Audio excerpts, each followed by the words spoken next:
Hello guys, and welcome back to One Take Tutorials with me, Amish.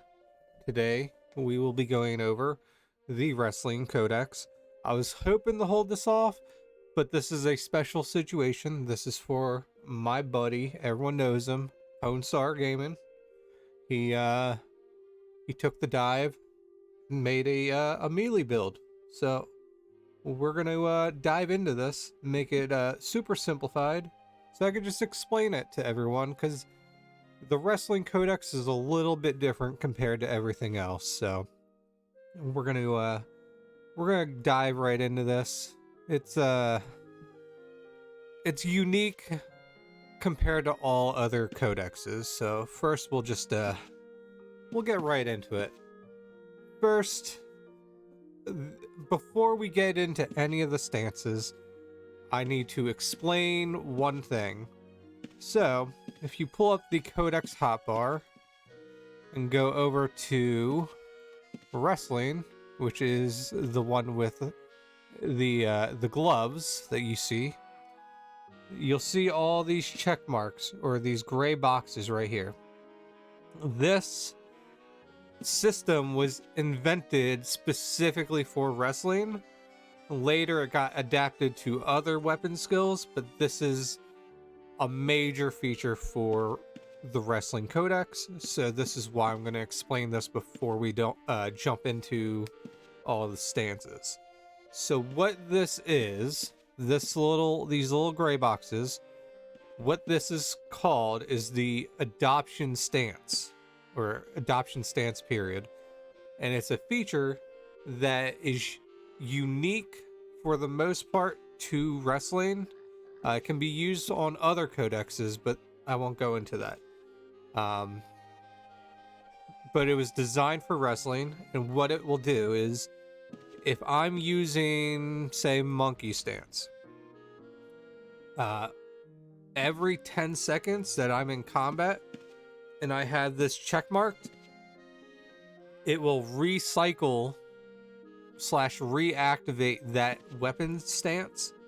So it will use mana to recycle that stance. Now, you ask, Amish, why is that important?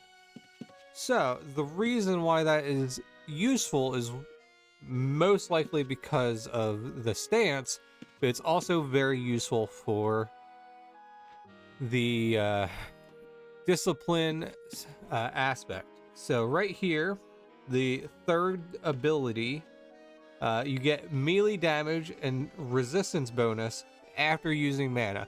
So Discipline originally was made specifically for wrestling until they updated the Codex hotbar. That constant cycling of your mana being used causes this ability to go off. So I'm currently tier 13, so I will get a 32% damage increase and damage resistance every 10 seconds that I use mana. So that is the main perk of Discipline.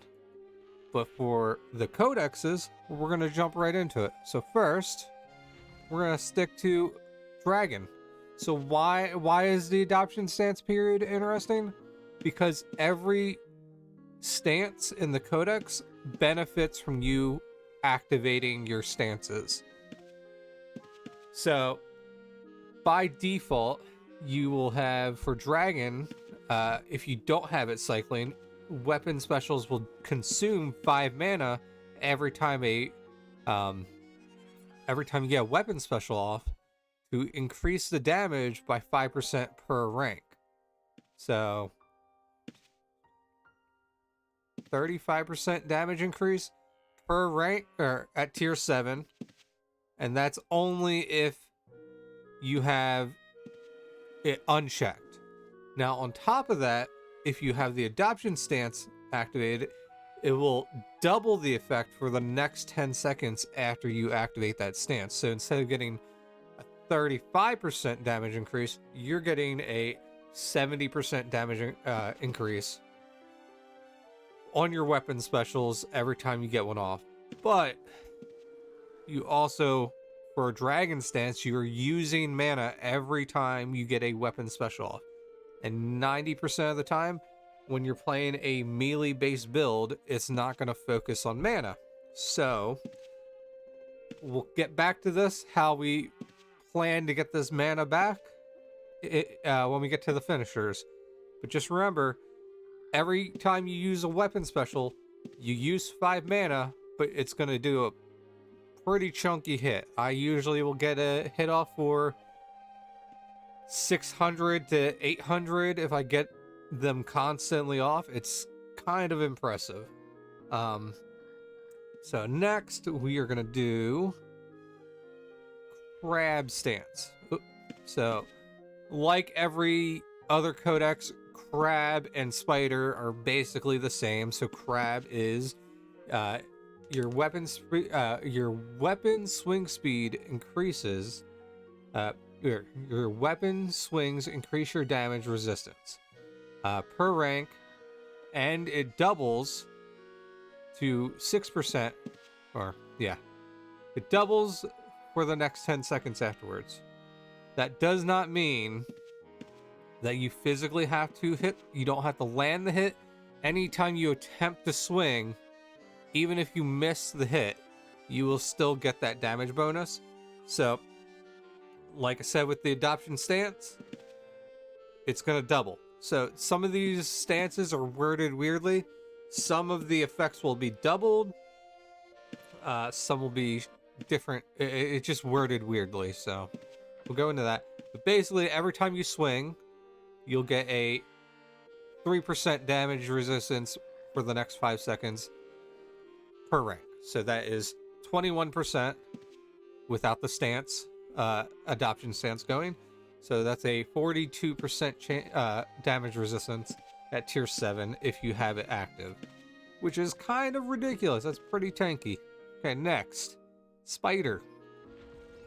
So spider is kind of unique because I think most other codexes will only allow you to hit one other mob, but spider stance, it deals an additional 5% damage per rank to 2 creatures within 2 tiles, which means you're not only hitting the mob that's in front of you, it's also hitting 2 others. So you're hitting 3 mobs at the same time, and you're getting a damage increase compared to mace fighting, where you'd only be hitting 2 mobs, and I don't even think you get a damage increase. I think it reduces the damage. So spider stance drastically increases your damage output, and instead of doubling the amount of targets for the 10 seconds with the adoption stance, you get a 10% damage bonus per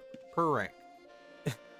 So you're hitting 3 mobs for 70% damage increase, basically. So that's a very, very good skill. Definitely recommend using that if you're farming in groups or at bosses or an omni boss. It will drastically hit all the ads that are around you. Next is monkey stance. Now this is the main stance that you will use whenever you're solo farming, and most likely want to try and out damage someone. The monkey stance, every 3rd hit that you land, landing 3 hits in a row increases the damage of the 3rd hit by 15% per rank, and that is doubled for the first 10 seconds after you adopt the stance. So that's a lot of damage.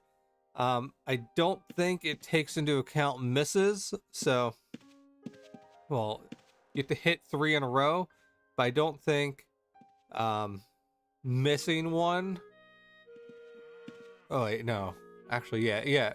Missing one will reset it. So you want to run a martial manual that constantly increases your accuracy. So then if you're going to run this, you're pretty much guaranteed to get a giant hit on your 3rd hit. And per rank, that's 15% per rank times 2. So Let's do some quick math really quick, guys. I'm not very smart, so we're gonna pull out the calculator. 15 times 7 times 2. So that's 210% damage increase on your third hit, which is pretty impressive. Since you're going to be swinging at the same speed as a Warfork, you're going to be just blasting these hits off. So, I mean, why not use it? It's very good. Next one, we're going to do Crane Stance. Now, Crane Stance is for those that like to survive but still have not be super tanky. So this has a 2.5% chance per rank on a hit to restore 10 HP, and the chance is doubled. So the chance, not the heal, is doubled. So you can get a I think it's a 28% chance at tier 7 if you're looping the whole thing. So 28% of the time, you're going to heal yourself for 10 HP whenever you hit a mob for 10 HP. Now, if you want to get really creative and kind of abuse the mechanics, you could get Water Aspect, which increases the chances that you're going to get weapon specials off, which is fantastic for wrestling already, since you can literally hit every weapon special. So the more weapon specials you get off, the better. So why not use it? But also, Water Aspect increases the amount that you heal yourself. So every time you hit and get that heal off, instead of healing for 10%, you're going to heal for probably 15. Instead of 10 HP, you could heal for maybe 15 HP. It scales. And there's also links that you can use specifically to increase the amount of healing that you get, to the point where I think when I tested it, I had I think it was a 98% increase to my heals. So instead of healing for 10 HP every third hit, I was healing for almost 20 HP. So I didn't even need healing. I didn't need chivalry. I didn't need alchemy or anything. Every couple hits, I would just constantly heal myself and make up all that HP that I lost. I was pretty much unkillable. So it's not the most DPS oriented, but it's a very unique spin on the build. So keep that in mind if you want to try and use something that's not very meta based. Okay, next we're going to get to the finishers. So now, first one, we're going to do Chi Thrust. So Chi Thrust is very, very good, but strictly only really useful for like bosses. I wouldn't really use this in normal combat unless you were using a lot of unique links and an aspect, which I will get into shortly. But it inflicts 200% damage on the hit, but also consumes up to 25 mana, increasing the damage by 50% for each mana consumed. So if it uses all 25 mana up, that's 25 times 50% on top of the 200%. So it's going to drain all your mana, which is not good for your adoption stance, but it's a massive hit. I think it's somewhere in the thousands. Last time I did it, I think it previously was my highest damage record, around I think 6,500 damage on a boss. So it's very useful, but then you have no mana, which is kind of an issue. So that's where Zen Strike comes in. So we're gonna go over here and hit Zen Strike. So Zen Strike is the one that you're 99% of the time just gonna have constantly running. It inflicts 350% damage on the target and also restores all your stats by 25 points. So health, stamina, and mana, 25 points whenever you get that off, which is fantastic since you are using mana to recycle your stances, so you're getting that mana back.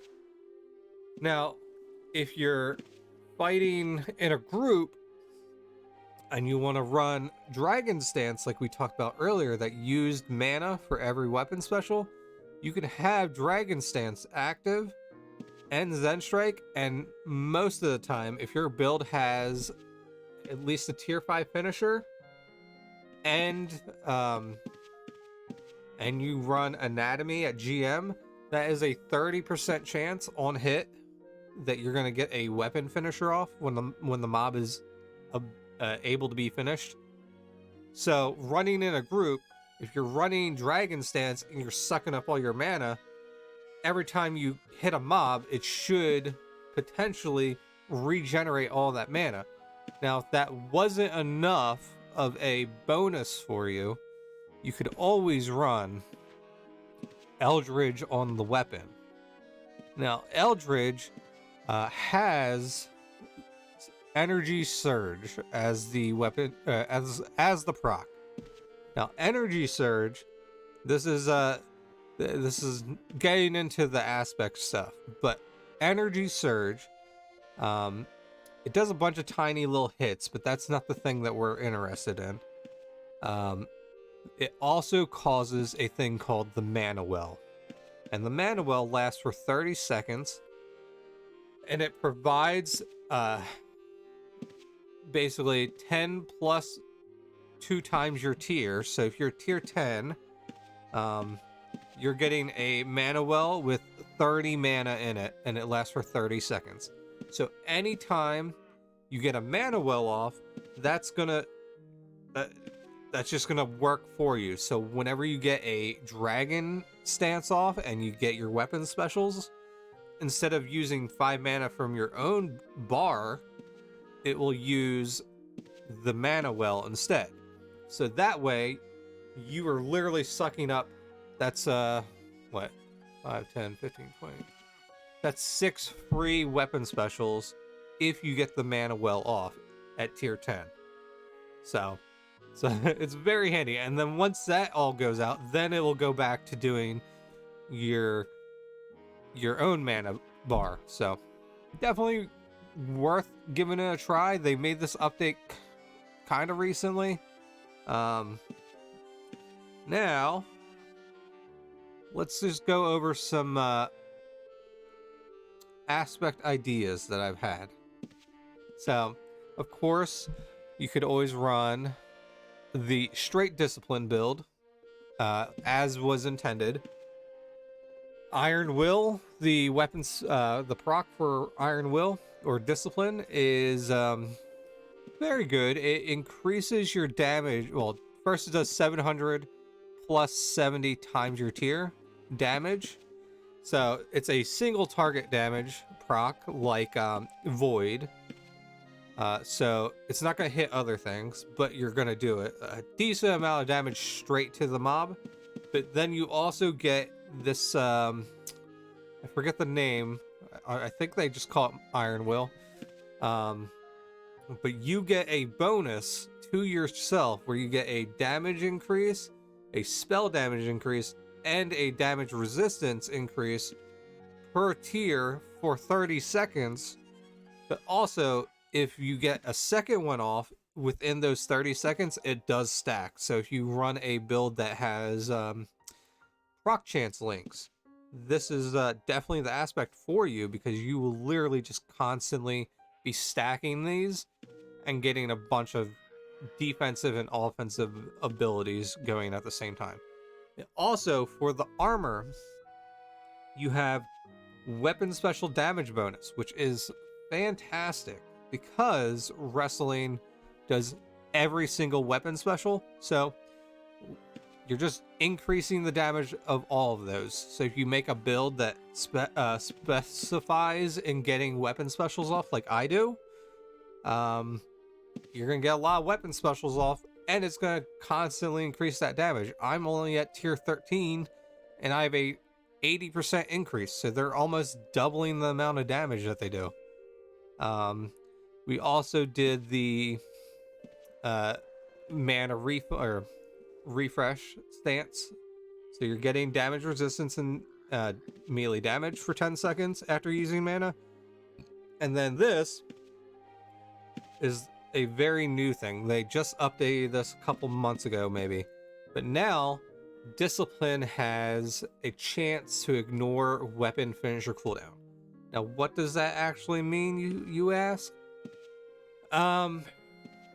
It's worded weirdly, but when you're fighting a mob, if you're not using Discipline, when the mob hits 35% HP or less, that activates your chance to get a weapon finisher off. Usually on normal mobs, so mobs that are not bosses, you can only do one weapon finisher. And that's it. Because apparently weapon finishers are kind of broken if you're super duper high tier. But with this, if you're running Discipline, the initial hit that you get your first finisher off on a normal mob or a boss, doesn't really matter, any mob, once you get your finisher off, there is a 32% chance on that hit that you'll just ignore the cooldown, so then you can get multiple finishers off. And if you're lucky enough, you can chain these, so you can run Zen Strike with Dragon Stance going, and potentially you can get 3 or 4 hits off in a row that could potentially do a finisher and refill all that mana that you use. So just take that into thought. Next, of course, air is always going to be good. As you swing a lot faster, you're going to do a lot of damage. That's just common sense for DPS. When you're doing bosses, I personally like to switch to blood aspect when it's under 50%. That way, you switch to that, you get a massive damage increase.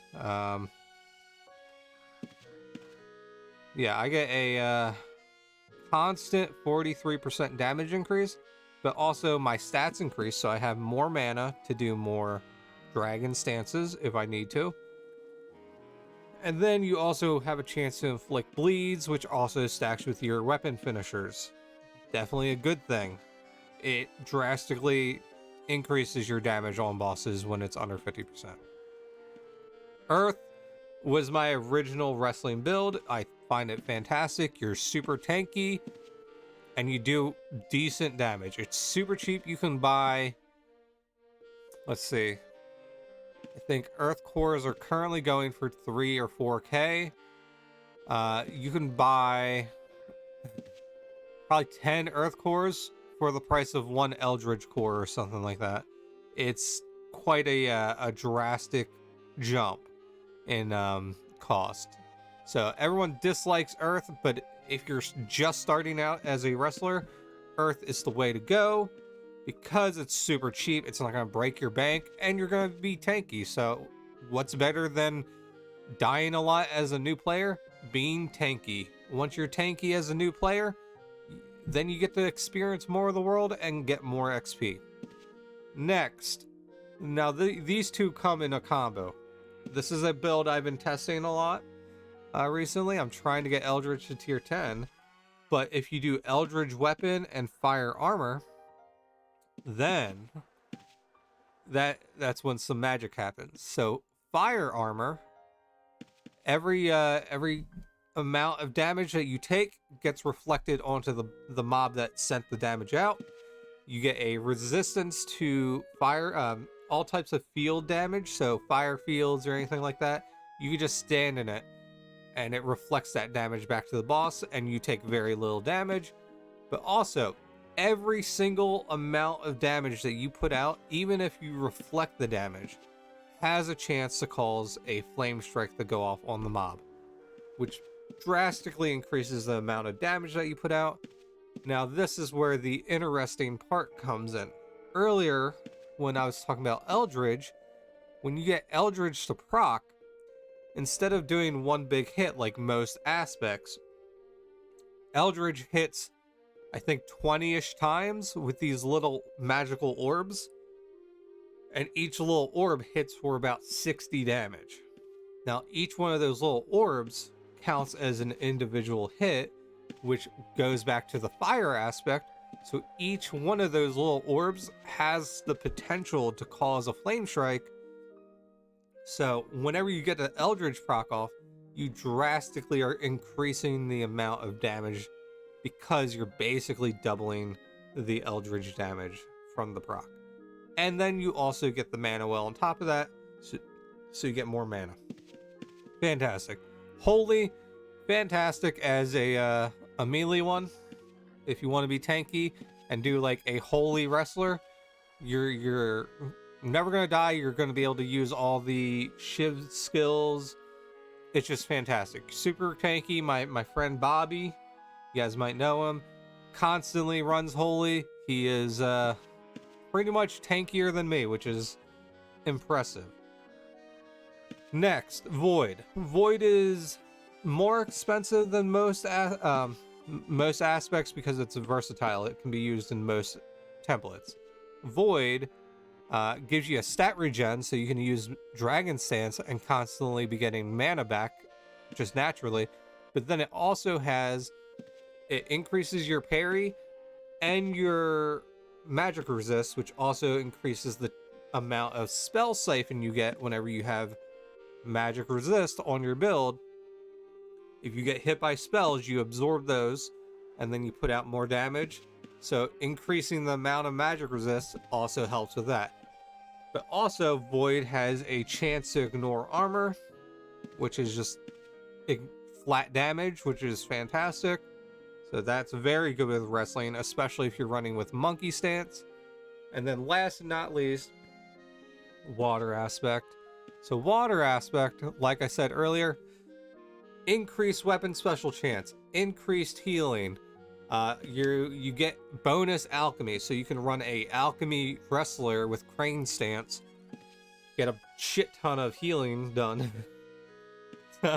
It just, all of these aspects just work pretty well. It just depends on your template idea.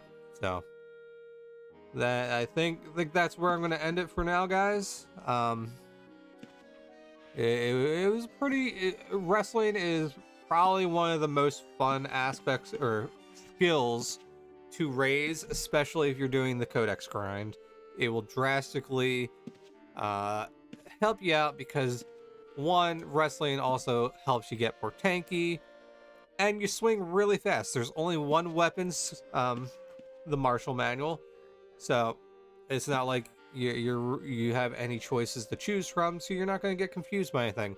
But also, it's pretty good in PvP. If a single red runs up to you, they most likely won't see the martial manual because it doesn't really show up on your character. So if you're running after them, you're swinging at the speed of a Warfork, but you're probably hitting a little bit harder. So, I mean, drastically, it's up to you how you feel like playing. That's it for now, guys. Thank you for stopping by. Thank you for enjoying this. We'll be back next week with something else. You guys have a fantastic day. I will see you all next time.